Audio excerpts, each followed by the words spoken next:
আচ্ছা কোনছে আল্লাহ বড় না মানুষ বড়? ধরো গাদা, তুই কার হাতে কার জোড়া দেশ? কুড়াই আল্লাহ আর কুড়াই মানুষ।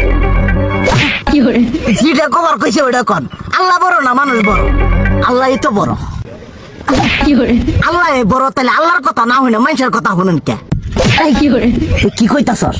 কি আর আল্লাহর কথা মানে না মানুষের কথা মানে? হ্যাঁ, কি আর মানুষের কথা শুনেন তাই না? আমনে যে ওইদিনকে ডায়াবেটিসের রোগ নিয়ে যে হাসপাতালে গেলেন, ডাক্তার আপনার কত কিছু খাবার না করলো, সব কিছু না খাই এখন চলতেছেন।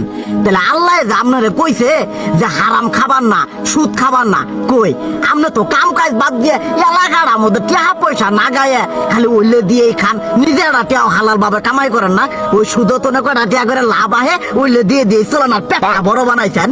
শুনেন একটা কথা কই, হারামের কোনোদিন আরাম নাই।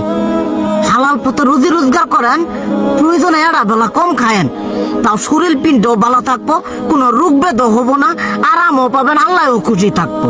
তুই আমার এইভাবে বুঝাবি আগে কইলি না কে? আসলে এই বিষয়টা তো আমি কখনো মাথায় এইভাবে নিই যে আমাদের কখনো ডাক্তার নিষেধ করলে ঠিকই আমরা নিষেধ মানি, কিন্তু উপর আল্লাহ যে কত কিছু নিষেধ করে দিয়ে সেটা মানি না। আর এই যে হারাম পথে টিয়া পয়সা কামাই করতেছেন, শরীরের মধ্যে দুনিয়া রোগ বেত হয়েছে, দেখা যাইতেছে যা টিয়া হারাম পথে কামাই করতেছেন তার তো বেশি টিয়া মনে করেন জ্বলেই যাইতেছে গা বেশি। আজকের পর থেকে আমি আর এই হারাম সুদ খামো না, আমি হালাল পথে চলবো, হালাল টাকা পয়সা ইনকাম করবো।